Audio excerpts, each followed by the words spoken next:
Hey everyone, today's video is for anyone who's ever felt like they've experienced excess tension while drumming. If you've ever struggled to play things at faster tempos or wondered why your rebound doesn't feel quite right, the concept we're talking about today will be extremely useful to help you overcome some of these obstacles. The concept we're talking about today is a concept called biofeedback. And if used correctly, you can bring a new level of awareness to your drumming and unlock the required relaxation you need to reach your full potential. Stick around, because by the end of this video, you're going to have a powerful tool to master control and consistency. Let's get started. Hi, I'm John from the Percussion IQ team, and today we're going to be talking about biofeedback. So, what exactly is biofeedback? Simply put, it's the process of gaining a greater awareness of your body's physiological functions like muscle tension, heart rate, respirations, and much more. For us drummers, it's all about identifying and eliminating muscle tightness that inhibits the natural rebound of the drumstick. Over-tightness is extremely common, not just in drumming, but in all sports. It's one of the most common problems you'll see in golf, baseball, tennis, really any type of racket sport with a repeatable, consistent motion. You'll probably notice these swings and these motions from these specific sports are very similar to what you'd see from a full rebound stroke for a drumline. Muscle tightness inhibits the fluidity of the stroke and leads to issues down the road. It can lead to poor rebound and inconsistent sound.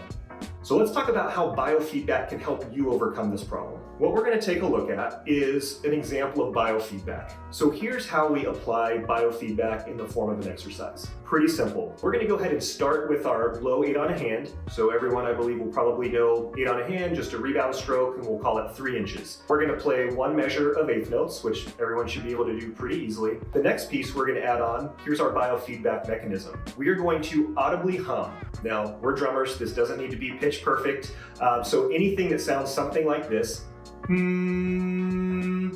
anything that's a constant pitch throughout without any wavering is what we're trying to produce. We're then going to couple that with our low 8 on a hand, with the objective being a consistent pitch while maintaining relaxation. So I'm going to show you, once we add our accents in, how that changes and what we're specifically looking for.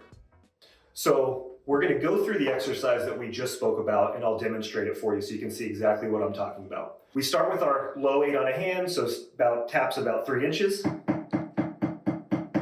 Typical tap height there. And now what we're going to do is we're going to layer in our elements of biofeedback. So we're going to look for that hum to come through, so a nice consistent pitch. So we'll add both those together. So notice how there's no variance there. Now, what we're going to do is we're going to start adding the accents in. So on beats 1, 2, 3, and 4, we're going to be playing an accent.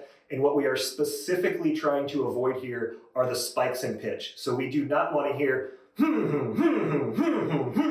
even though I'm playing 2 different heights. I want one consistent height throughout for taps, one height for accents, and to make sure there is no variance. I'm not squeezing or hitting the drum any harder. So here's your example here. I've got my biofeedback to start with.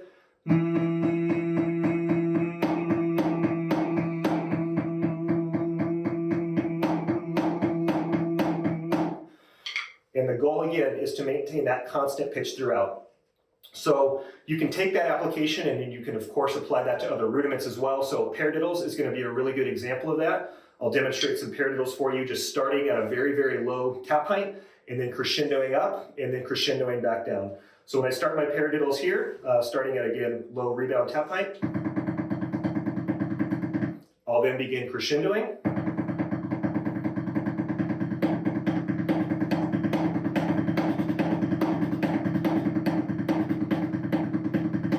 Maintaining that again, same exact tap height, same exact touch throughout. You throw the biofeedback in.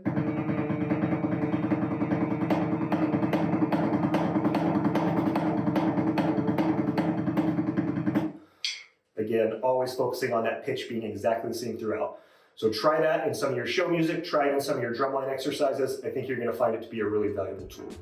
The goal is to maintain a constant pitch and volume while humming regardless of stick heights. If your hum changes, the pitch spikes in any way, you're probably gripping very tightly or having a lot of grip pressure that you're unaware of. The constant change in grip pressure is going to lead to inconsistent rhythms and make it really, really difficult to play clean.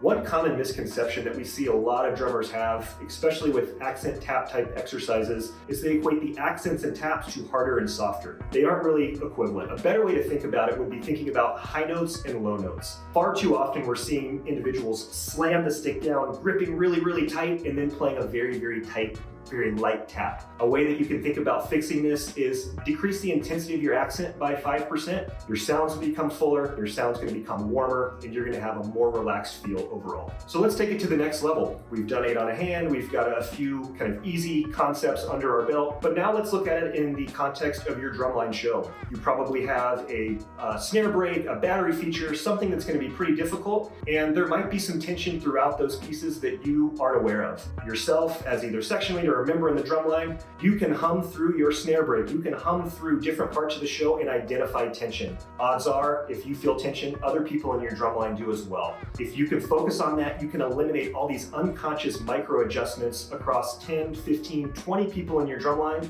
and automatically have a higher probability of playing clean. This method not only helps you achieve better rebound, but it also improves your overall control and consistency. It really is a game changer for anyone that's very serious about drumming. So now it's your turn. Give biofeedback a try. We'd love to hear about it in the comments. What did you play? Did you identify any tightness or any other issues that you maybe didn't know about before?